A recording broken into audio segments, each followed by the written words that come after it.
10 seconds remaining. What's up, guys? Welcome back to the Battle for the Galaxy. Got OpTic Gaming going up against Immortals here in Game 2. As it pretty much has been throughout the entirety of this NA qualifiers, all the games have been one-sided, which is weird as hell because that, never happens, but that's how it broke down. We'll see if we're able to break that curse here. Immortals can definitely put up a fight if they get the right lanes, if they get the right draft, and we'll see if they can do all of that. I'm Mike Loris, going to be joined by PQMZ for this second game. Dude, last game was one-sided as all hell. Maybe it's time for Immortals to go back to their roots, get a little bit more, more YOLO aggression in there. Spirit Breaker, PA, Troll Bloodseeker. Let's go. Ooh. There's an IO Tiny coming. Good hero. Yeah, it doesn't have to be a tiny, man. Yeah, no, I'm saying it's coming. I'm not making a prediction. I'm telling you it's coming. Okay. Yeah. And then if you're wrong, what happens? Then I don't understand the question.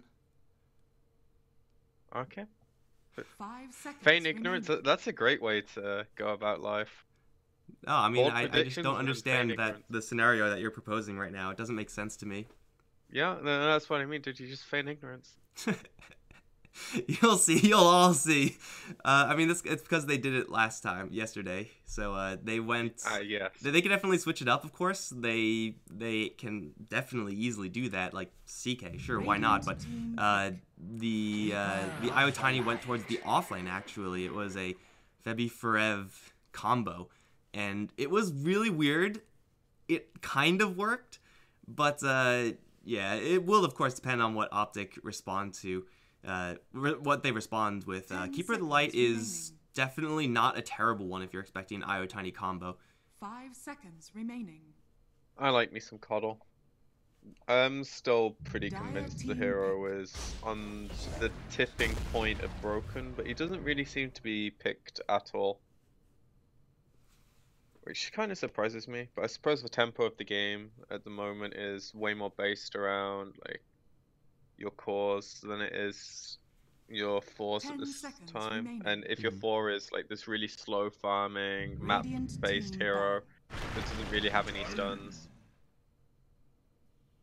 Well, Yeah, it's really also work. that eternal problem of how do we actually get space for a Coddle to farm. Like nowadays we see a lot of heroes like Medusa, where it's you go to the jungle as Medusa, you get a space creator, and you're good to go. And if you're gonna do that, that type of thing, you obviously can't also fit into Keeper of the Light farm, because Keeper of the Light, he farms very quickly. He just bounces around everywhere with the Illuminate. He does take a lot of resources, and you gotta find some way to kind of budget the rest of your team to ensure that your main core is getting farm, your mid laner is getting farm or kills, and your Coddle's also getting farm. That is so hard to do, especially when you're going up against this assassination pair of IO Tiny. 5 seconds remaining. You want to know how you do that? How do you do You that? put Coddle on the dumbest lane with the most risky farm, and he buys a Quelling Blade and sits in the trees and farms that wave. And then he continues to do that for the rest of the game. And whenever someone comes to gank him, he TPs in his team, and then you can't, and then the game is won. That's why Coddle's a good hero. I saw Coddle mid once. That worked really well, actually. I used to do that. It used to be so legit. They pushed in 20 minutes in with a draft that isn't supposed to push at all, and they just won out of nowhere. It blew my freaking mind. I'm pretty sure that's not something that you do, or that's not something that you really plan to do. It's something that you end up doing after you see the entirety of the draft. But man, the possibilities sure are there. Even outside of that, though, you have Coddle with Sand King. Mana for burrow strikes, lower cooldowns, it's all good stuff. It's a nice, safe opening from the OpTic side, especially for that offlane. Sand King is a really good response to IO Tiny if you put him in the offlane, but with the flexibility of him being support, getting another offlaner, definitely good stuff there. 5 seconds remaining. Yep, and the potential of them using these two heroes to pressure whatever safe lane Immortals have makes them question how they can put their lanes.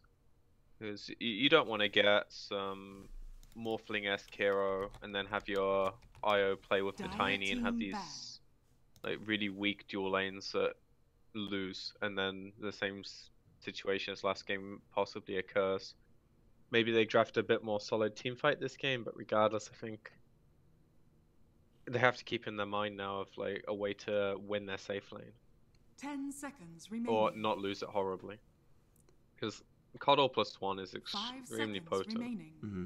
if you don't have kill potential on them. And Tiny definitely has kill potential if he's the hero you want to move to the safe lane. So he can kind of go anywhere and do like whichever role. Very flexible hero. Well, for right now, it'll be the assumption, it looks like, from OpTic that the IO Tiny is going to be played in a more traditional kind of just farming capacity. And usually you're going to be right, but the Immortals have shown that they're kind of willing to throw the Tiny to the wolves a little bit, try to go for those aggressive lanes and try to greed it out, in which case Omni Knight, as great as he is with an IO and a Tiny, just there's not enough room for him in that plan. We'll see what Immortals really want to do. They'll take out the Medusa. They'll take out the Kunkka. Some really nice combo heroes when you're talking about Sand King, and hell, even X Marks with Illuminate. It's not a super classic combo, but it works really well as long as you're able to land that X Marks into Illuminate combo.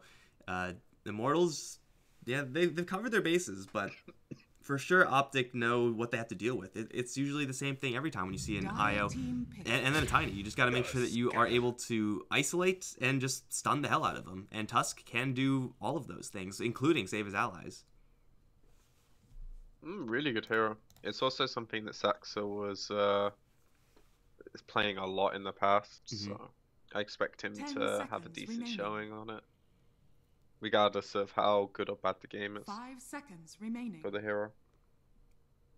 Well, the Snowball is always going to be that great save tool, as Immortals will go ahead and grab the Earth Spirit. That's a little bit more of an aggressive roaming support, as the IO is usually not going to be doing that. That's just not what IO does.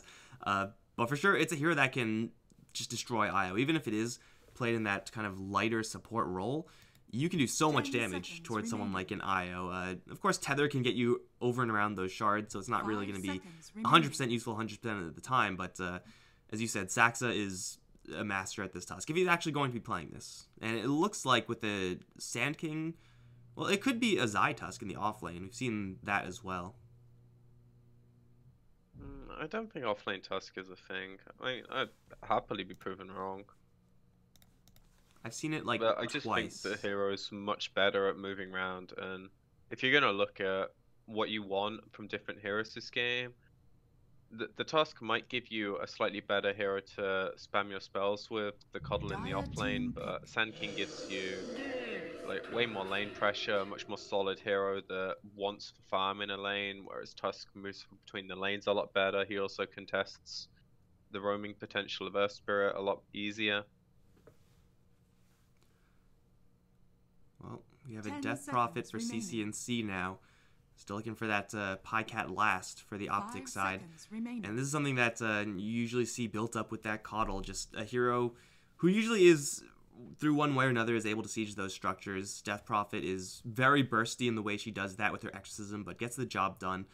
It's all about those mid-game timings, and I really think this is a powerful way to kind of build your draft around those big timings. Immortals, yeah, this is their roots right here. Get the Tiny, get the Bloodseeker, just start smorking people. It's really good high ground defense, but it is also a hero that can just get instantly put into a dumpster up against all this burst damage from OpTic. Yeah, it seems very all-in. Again, they have next to no deep push outside of a Bloodrite, and they kind of have weak lanes right now. Earth Spirit is an amazing support in terms of giving you what you lack in a draft through a lot of control. But he's not a strong roamer. Like, Tiny's okay to roam for, but ever since he got this new tree thing, he doesn't actually offer that insane burst damage early anymore. Bloodseeker is just a right-clicking hero for the first 5 to 8 minutes of the game, whereas OpTic, all their heroes have some kind of use in these early skirmishes. Coddle slightly less so, but he still does damage, and he's still super fast. Yeah, so he can right-click more efficiently than Bloodseeker can. So what Earth Spirit usually does is just help someone else to do the damage, because his spells do like what 100 at level 1, 50, like really low numbers as far as nukes are concerned. His right clicks are okay with Orb of Venom, but he's not really a damager. He's a controller, and if you're looking to go in for heroes like Tusk and Sand King, you just get themselves out with their abilities. Death Prophet can just siphon and kind of out heal what damage you're doing. You're really looking at some weak situations if you don't have those heroes camping out in the lanes as well with the Bloodseeker and the Tiny and the +1 to actually do the damage. So I do think the Earth Spirit is still like kind of a pick they need, but they need to make sure that they get him good circumstances. 5 seconds I just remaining. think it's putting them in the same vein as last game, where Radiant the team second they pick. go into like a bad situation, it can all fall apart.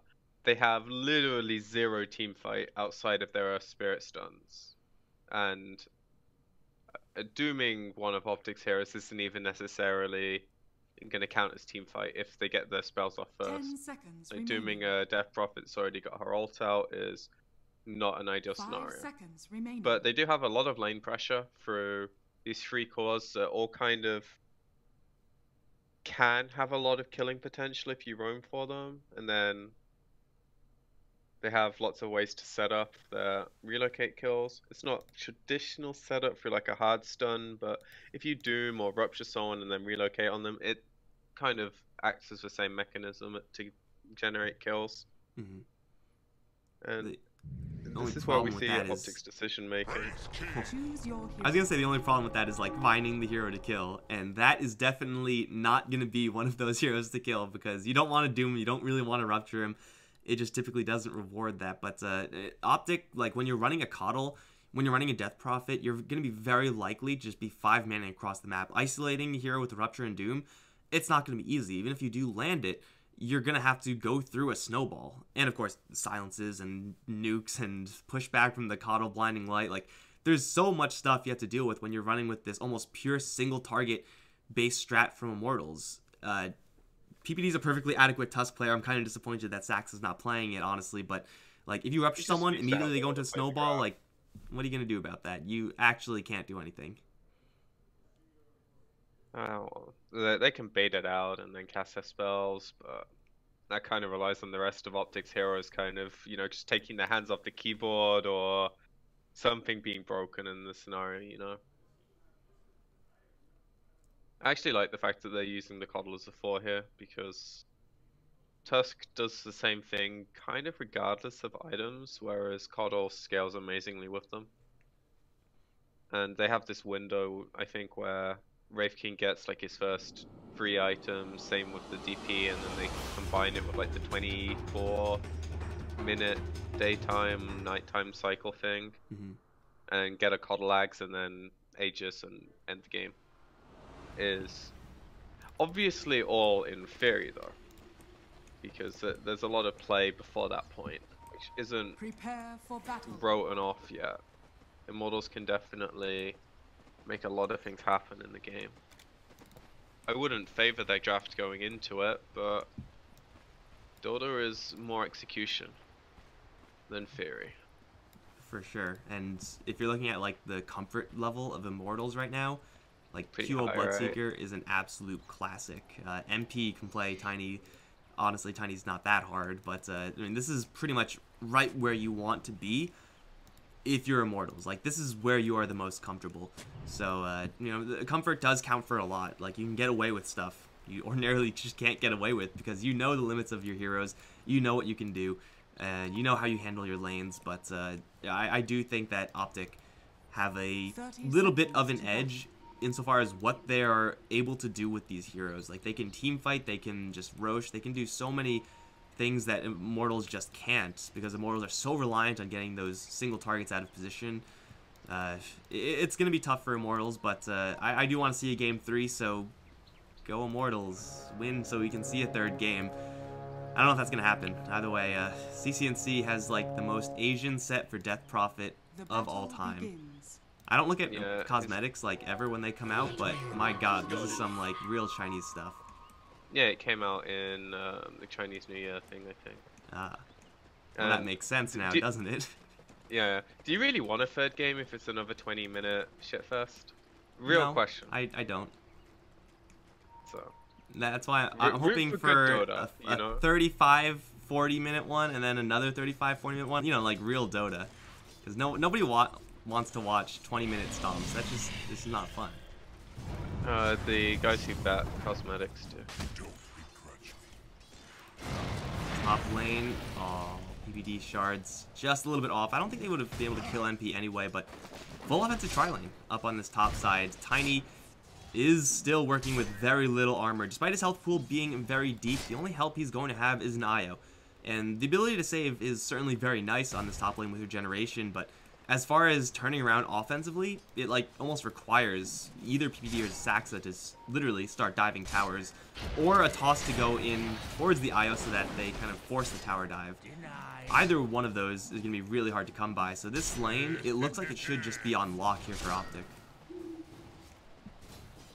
Yeah, and bottom lane should be pretty similar. Like Sand King will definitely get the better edge of the control. It's just a matter of if he overplays and maybe gets doomed later. So Immortals have to make up for it with this mid lane, which I'd say is pretty favored for Bloodseeker regardless. And then you have this Spirit Hero that can roll in and just stop DP ever pushing her advantage if the Bloodseeker gets low after a few nukes and he hasn't been able to get the 1 or 2 creep kills he needs to top himself off. But that situation no longer occurs. Especially if this lane is super chaotic, then Bloodseeker gets a crap ton of damage and can zone DP out the lane himself. And even bottom lane is going to be like very low health most of the time because you've got Caustic going back, you want to be spamming Infernal Blade as the Doom. So I think Bloodseeker is going to have a very good game first.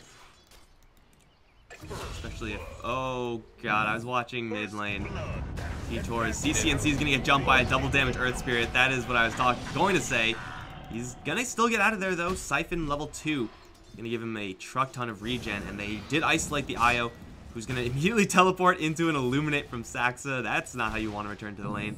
But an easy setup kill on the top lane for the OpTic side. Wraith King has enough mana to keep throwing out those stuns. Of course, will have Chakra Magic from his friendly Keeper of the Light as well. So, man, Immortals, this top lane is looking pretty rough. They better make sure QO is winning this lane, and maybe they can snipe a Courier? I don't really think so. They'll just roll out as PPD is going to make his arrival in. Snowball and Shards will all wall off QO. Siphon, level 2, is quite nice, but you can see it's doing very little up against this Bloodseeker, so they'll put some damage onto him. Certainly a nice rotation, pretty much for free, but oh, Febby, careful there. Is going to be very low on top lane. Yeah, so far it's looking very similar to last game for OpTic, where their lanes are going well. Oh, they toss back the Wraith King into the IO. I'm not really sure if that's the good plan. Pycat, though, kind of runs away. Snowball still onto Febby. We'll just flatten the IO. Kick coming in from Dubu. One tree toss. Pycat's still alive, but another toss will get the kill. Flatten the Wraith King with the Earth Spirit. That is a true avalanche right there. That's like the kill power of the Immortal side. You toss the enemies onto your IO, and you have the tower do most of the damage. But you usually want your IO to be at full health when you do that. Oh, it's a good bait. Zai is fighting for Ev toe-to-toe. Not something he's going to be winning up against that regeneration. He's slow roasting here. Pycat's going to make his arrival. Stun onto the IO, but this dot from the Scorched Earth for Ev doing so much damage with the level 2 ability. Febby won't die to the Caustic. Will chug down his Salvin for Ev. Body blocking the hell out of Pycat. Finally chops through. Maybe with the last tick? No. Cannot get the kill because Ferev throws out a Troll Net. And Febby will have the ability to tether down to the low ground. PPD coming in, but just a little bit too late. Febby gets his bottle restored by that rune, and PPD actually does find a haste rune. Febby is perhaps in the wrong neighborhood. Shards to wall him off. No tether to escape to, and they will get the kill. Albeit delayed slightly. PPD's not done yet, actually. He's going to zip all the way in towards mid lane. CQO is at very low HP. With no abilities, he has to call it quits. But for OpTic, PPD definitely showing up here, and is going to find QO. He has Shards level 2. There's no raindrop here. There is, though, a Shrine, and PPD may have miscalculated just slightly. Won't kill off QO, but won't die either. So, honestly, not that bad. He forces out of Shrine, be able to get away without taking really any damage. No harm, no foul. Dire's middle tower is under Maybe attack. more here? Radiant's Walled? bottom tower is under Looks like he's attack. pretty well walled off. CCNC doesn't have a ton of mana here, but he has 11 stick charges. QO is going to get snowballed as well, which will dodge the stun from Dubu. Oh, the plays from PPD so far in this game. He's going to get them the kill on QO. Man, I was disappointed that we don't see a Saxa Tusk, but PPD is you know, certainly making me eat my words, showing up with this hero. To be fair, I played the hero for the first time since the shard change the other day, and I don't know if it's just like the whole riding a bike thing once you get used to it again. Tusk is such a good hero, and it's very easy to get a feel for the shards. And in these early game skirmishes, a lot of the choke points get used, so he's a really, really strong hero. Nice humble brag there. Yeah.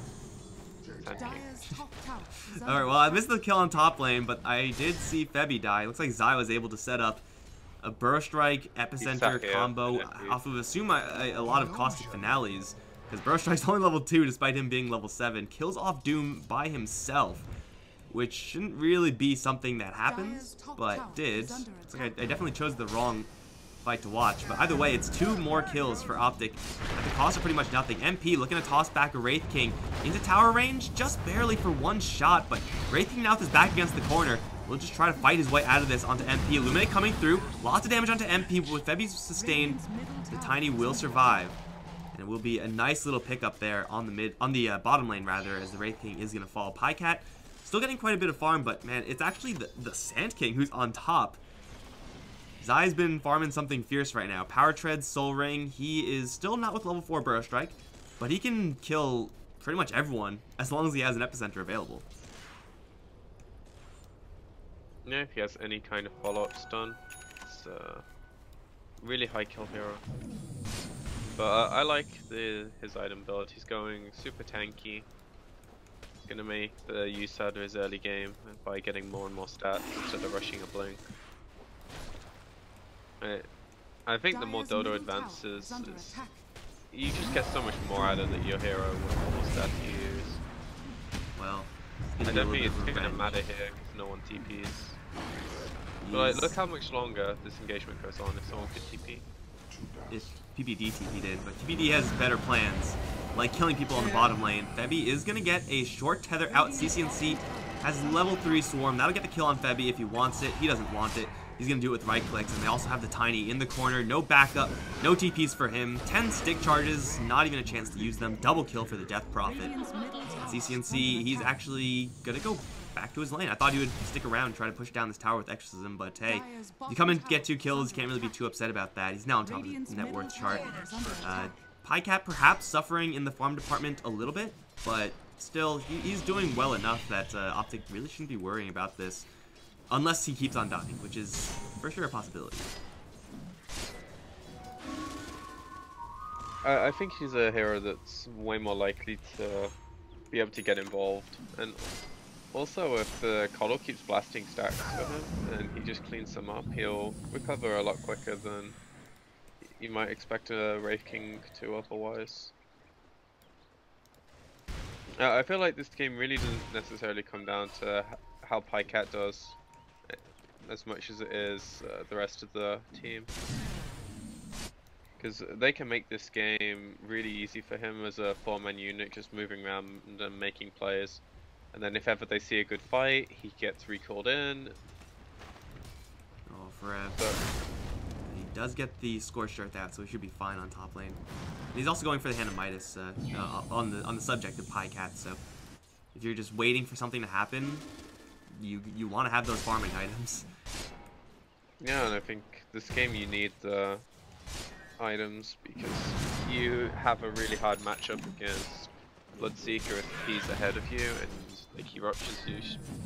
Sure, you have the reincarnate, but it doesn't really matter if the rest of your team is like not that strong. And I just think this game is like a pretty good 6-slot raid team game. Unless he and all his friends die on this bottom lane, they'll flatten Saxa first thing with the Rupture. QO is pretty speedy right now. There's backup coming in though in the form of Zai. Does have an Epicenter, but no clean angle to actually channel it with these 3 heroes here, so just kind of protect Pycat. Probably not completely necessary, but hey, he wasn't needed top lane. CCNC with his Ghost will take down a free tier 1, and there's actually literally the entirety of Immortals on this bottom lane. Zai will abandon ship and he'll be fine. Pycat is going to get recalled. Coddle of the Light, ladies and gentlemen. What a magician. Dire's top tower is Global under TP attack. is a good thing, who knew? Radiant's bottom tower is under Write that attack. down, put it on the fridge. Radiant structures are Yeah, fortified. it's why Wisp is a good hero, man. Well, they do move all of their heroes on the bottom lane. They absolutely need to get the tower out of this one because they still have to deal with Dire's CC&C middle top tower lane. is under Not attack. really a fast pusher, Death Prophet, at least without her Radiant's exorcism, but she bottom does have a tower is catapult falling. here. And this is a tier 2 that's taking quite a bit of free damage. That's something that they can very easily avoid in the future, but for right now, man, down to almost half of its health pool. Off of pretty much zero commitment from CC&C, so Immortals with that move, it kind of felt like they needed to get a kill to make that 5-man rotation actually worth it. For sure. They definitely want to be playing a bit faster, but it's hard without Io having 6, which he's just about to get. Once that happens, they can start making these plays where 1 or 2 heroes rotate to a lane, and then Radiant's they middle get that tower kill, is they under get the attack. tower, and then the Dire's relocate top takes tower them is back, under and then attack. those 2 heroes that rotated still have TPs, and you can start playing faster on the map, which is what I hope Immortals look to start trying to do. But OpTic aren't in a position for that to happen right now. They're very close. OpTic are looking to defend this mid lane. QO gets blasted down to half HP. You have CC&C just camping out this bottom lane, but MP and Febier's chilling here looking for a relocation opportunity. Odds are going towards that mid lane. I don't really know if there's going to be any conflict here. Zai isn't quite ready to fight yet. Still very close to his Blink Dagger. Would really want to get that one before a fight is to break out. So odds are everyone's just going to be chilling and farming. And Saxa definitely needs that farm as recovery. Coddle shouldn't really want to be the hero on the bottom net worth chart. Really wants to get that Ags as soon as possible. And now can start building it up since he completed up his Tranquils. But he's a long ways off. He is just now starting his actual farm. And this is kind of the phase of the game where it opens up for him to be able to do this, so...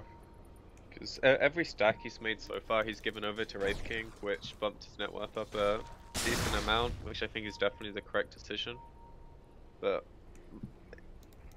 ever since the jungle got changed, I think you don't really start farming with this hero until the lanes fully break down, which is what he's going to be doing now. It's a necessity for Keeper of the Lights to be doing this, but what happens is that you push the waves out really quickly. You put yourselves in a lot of risk. There's no one to yank you out. You're the one who does the yanking, so up against a Doom or an Avalanche Toss or a Rupture, if you are ever spotted as a Keeper of the Light, you are going to be in for a lot of trouble. At the very least, it's a forced rotation every single time. Of course, at the very worst, it's a death. So Sax is definitely playing a dangerous game here on this bottom lane out of necessity, but you know what? He's starting to build up his farm, and farm also coming up on Pycat, who had a little bit of a slower early game, has his Hand of Midas in his power tread, so he's more or less where he wants to be this 13-minute phase in. OpTic are probably looking for an angle to use this Death Prophet or the Blink Dagger on Sand King. Looks like Zai and a Blink Burrow Strike Epicenter. Febby is here for the yank out though. QO is already dead. A little bit late there. Bloodseeker is in the grave, and the IO is going to get back to safety. CC&C will get spotted on the TP out, and also the IO Illuminate. How well timed is this? Oh, it's absolutely perfect. No big deal there. They'll kill off Febby as well eventually. No, well, tries to TP out. Really? He's going to get out of there. Okay, Febby the Magician up towards top lane in the meantime. They are going to snowball in towards MP. Pycat's in the snowball as well, and will just blow up the Tiny. Dubu will try to roll out, but gets lifted up in the air, and he's completely surrounded. With no rollout, he will get stunned up and brought down. Magnetizes on everyone, but that doesn't do nearly enough, as Immortals will just bleed heroes out from all over the map. Poor Immortals, man. Whatever game plan they have in their head is just blatantly not translating very well. Top lane. Before this situation... Dire's top sorry. tower is under attack. Yeah, I mean, it's just the fact that they have to go for a very specific type of fight every single Dire's time. bottom tower is Like, they under absolutely Yeah, 'cause need they to trust get the initiation with the Doom, or get an Avalanche Toss or something like that, or a Rupture on any one target, but OpTic Gaming has so many responses to that, as we've already seen. Basically how this game goes is you can kind of change where the coddle is and where the corresponding heroes is, but you see this lane get pushed by one hero, this lane get pushed by 2-3 heroes as a clump, and you have to make a play as Immortals. They have IO, so they can't get stretched as thin as Jaffs without this hero. But now with like this kind of move, I think they have no idea what's happening in this game. And they're just trying to make some play. Well, But until they connect, they're going to be in a lot of trouble. Their ability to like actually take a fight is so slim.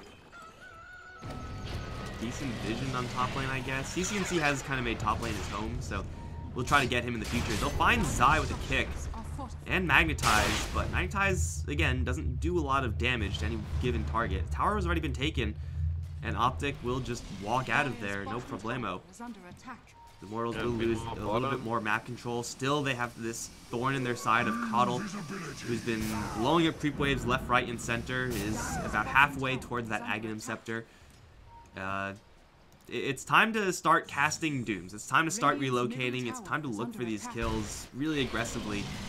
And if they don't, I think they're probably just going to lose. They need to find these openings. Like, that's the entirety of their draft. The problem with it is, like, this Doom doesn't have a... He has an Nimbus rune, so he might get a kill here. But he doesn't have a Shadow Blade, they're tiny, doesn't have a blink. QO isn't a hero that's going to move around the map and rupture heroes in this kind of game. So it's pretty much all on the Earth Spirit to move around the map solo with... I mean, like, his team has garbage vision right now for a lot of the plays they want to be making. They need, like...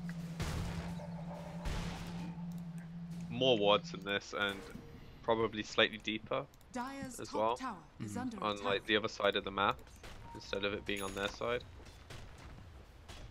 So Earth Spirit can actually find a hero and then they relocate in, and then they go from there.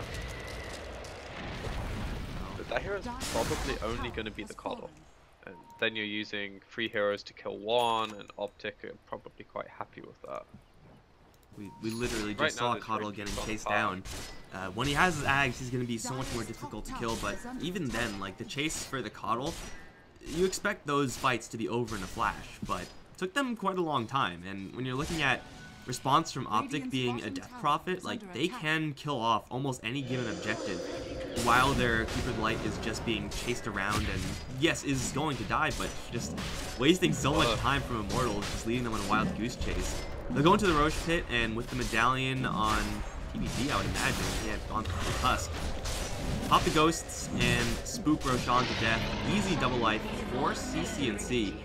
Not really the strongest hero to have the Aegis on, but I think it's still probably better than Pycat, so you know, they'll take it away as an option from the Immortal side, I suppose, and just wait for that next Exorcism up. Really, they're in no rush right now, as long as they're still getting farm on, well, Keeper of the Light. Okay, well, he's dead. Yeah, and this is gonna start happening now, Immortals, I think. Oh, here comes the Epicenter. Zai is gonna jump in. Only hits the Bro Strike onto the IO, though. Could have been amazing, is instead just good. And they will put down Febby. Yeah, Epicenter and Exorcism down. Should mean OpTic hit the brakes. I don't think Immortals can do anything with it, though. Two things. One, I think DP is a much better Aegis hero than she used to be. Like, you know, Spirit Siphon's actually a good spell instead of... I can't remember the name of the passive. Was it Witchcraft or something? Yeah. Yeah. So she actually does things now, and she has a damage talent, so it's a much better Aegis hero than she used to be. Second, I think Immortals are going to start maybe finding this Coddle now they probably have a feel of how the game's going after like 5-6 minutes of him not being caught. But problem is, as said before, they're using multiple heroes to find one, and he's still getting a net gain of farm. Every time they kill him, he's this bit closer to his Ags. And it's gonna hit daytime in 4 minutes. He will have his Ags. They will not have their Aegis, but that will probably be a map with maybe only 1 tier 2 tower by that point, maybe even none if OpTic's game goes according to plan. Which, considering the amount of farm they have and how their heroes use the farm so much more effectively at this stage of the game, than Immortals do on their side, I think they're in a really good spot to kind of force any play they want. They probably want Radiance finished on Pycat, but other than that, they're in a really strong spot. Pycat is being stalked by an Invisible Doom and an Earth Spirit. But he has Reincarnation, so I mean this is exactly why you pick up Wraith King as your last pickup against these heroes. Now CCNC, he has Reincarnation as well. So, I mean, this is, I think, the correct move here from Immortals. It just so happens that the heroes in the area have multiple lives, so you cannot kill them easily. In the meantime, bottom lane, Zai's pushing. Zai's taking towers. Immortals still are committed to make this move. CCNC in the woods, the small woods, is actually just going to shuffle out of there. Is spotted on the retreat, and they just can't get anything. They're just being led by the nose all around the map, and OpTic Gaming are giving them no respect whatsoever. They're just farming. They're playing their normal game, and Immortals are just, you know, not able to find anything in the meantime. Not having like reliable stuns with catches, it makes your draft look really bad. And no matter how good of a player you are, when heroes can just walk like that under your vision and still get away from you. MP going to try to rush for this tower. It is going to be denied by Saxa. Relocate out is going to bring MP to safety. Odds are, though, Febby is probably not going to be... well, no, that was actually relocate in, and that was the yank out. So he's actually going to be fine. Take down the tower, though it is denied, and oh, QO. Pushing the tower up towards top lane. Can't get it. Is forced to 10-second BKB to teleport out of there. That hurts, man. That hurts a lot. I mean, he's a Midas BKB Bloodseeker, regardless of you using it to TP out. That's just sad.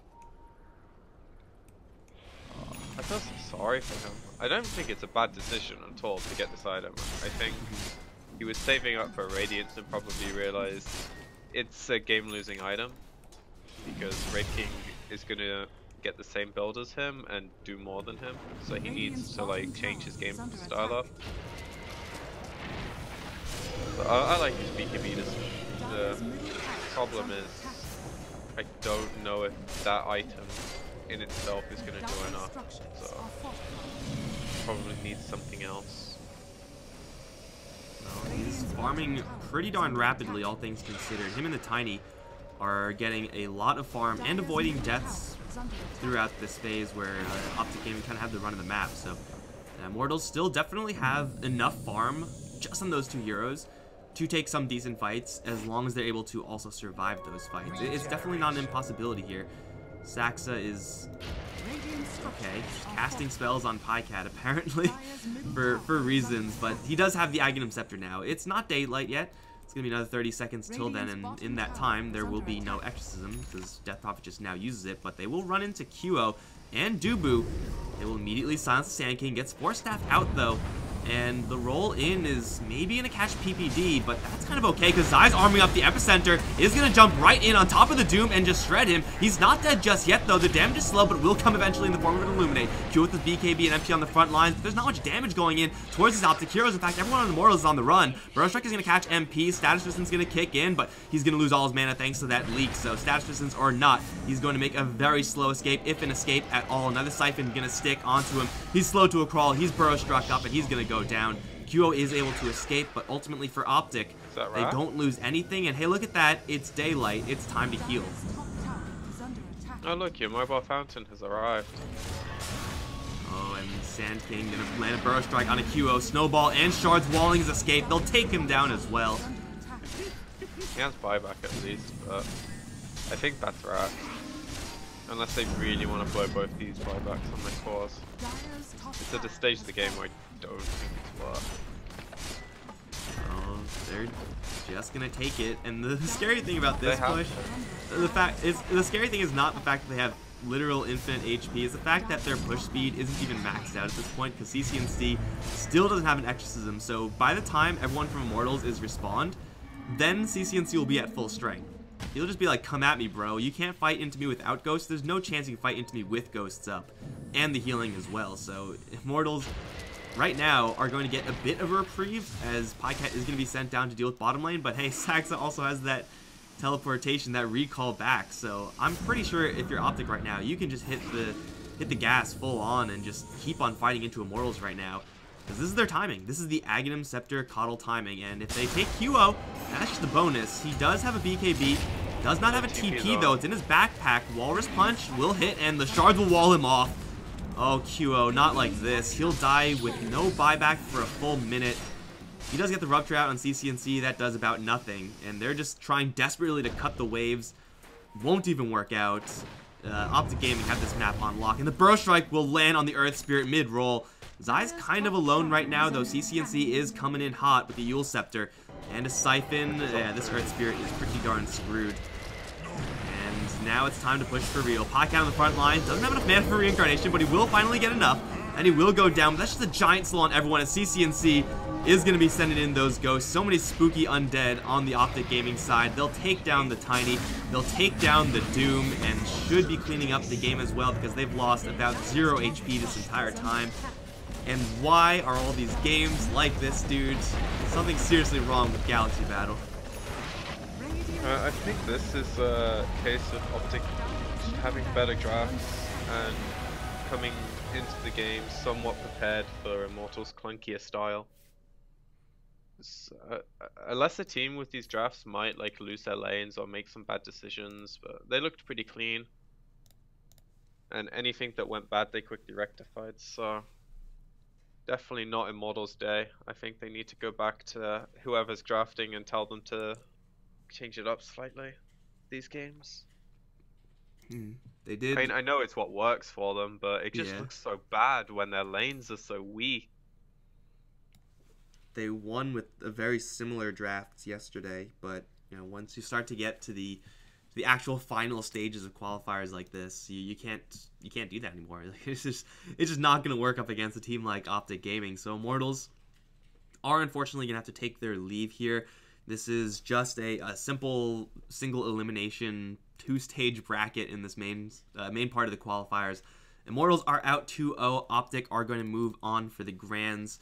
Currently, their opponents are unknown, but right now we have to break. It's probably going to be, stream going off, guys. In 2 hours, we'll have the other grand finalists revealed. Going to be either Complexity or VGJ Storm. Again, going to be happening in 2 hours, and the grand finals is not happening today. So, you know, I'm just going to blue ball all you guys like that. But for right now, guys, it's a good performance from OpTic for sure. Rock solid drafts. Great play, especially from PPD's Tusk. Very impressed at that early phase. But we're done. Guys, if you enjoyed the casting, be sure to tune back in 2 hours. We're going to have that other game. Otherwise, you can follow us on Twitter at Mike Loris for myself, at PQMZDota_. PQMZDota_ for my co-caster. Dude, any final words? Thank you for having me, dude. And good luck to the Green Ward for the finals. Alright, guys. Again, next game is going to be in 2 hours. That's going to be Complexity versus VGJ Storm. I'll see you guys then. Bye-bye.